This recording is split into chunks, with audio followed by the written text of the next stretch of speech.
نبی پاک صلی اللہ علیہ وسلم کی جو خوبصورت مسجد مبارکہ نا، مسجد نبوی شریف، اس کے بالکل ساتھ پہلے تو حضرت عباس نے کئی دفعہ کہا یا رسول اللہ میں بھی آ جاؤں مدینے، فرمایا آپ وہاں ٹھہریے، اور حضور فرمانے لگے میں نبیوں میں آخری ہوں اور لگتا ہے آپ ہجرت کرنے والوں میں آخری ہوں گے مدینے کی طرف آنے میں۔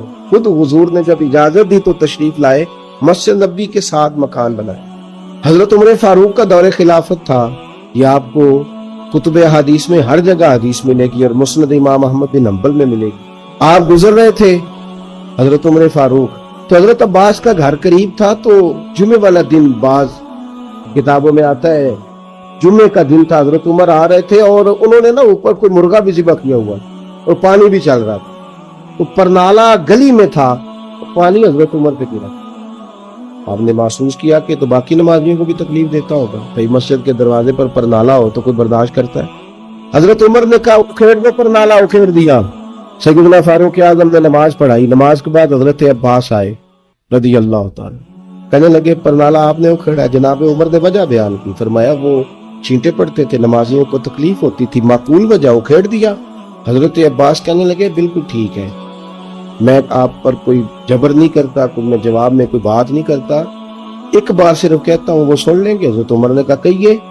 تو حضرت عباس کہنے لگے جب میں یہ مکان بنا رہا تھا تو حضور تشریف لائے تھے، اور نبی پاک صلی اللہ تعالی علیہ وسلم نے نا میرے کندھوں پہ خود سوار ہو کے اپنے دست مبارک سے یہ پرنالہ لگایا تھا۔ کپڑے پہ چیٹے پڑے ہیں نا، وجہ تو موجود ہے نا۔ اب حضرت عمر نے اس پر کیا تبصرہ کیا، تھوڑا سائیڈ پہ کر لیں، چلے اگر حضور نے لگایا تھا تو اس کو دوسرے کونے پہ لگا لیں، کوئی تبصرہ نہیں۔ تم کہتے ہو کبھی تعمیر کے نام پر، کبھی فلاں چیز کے نام پر، کبھی فلاں چیز کے نام پر۔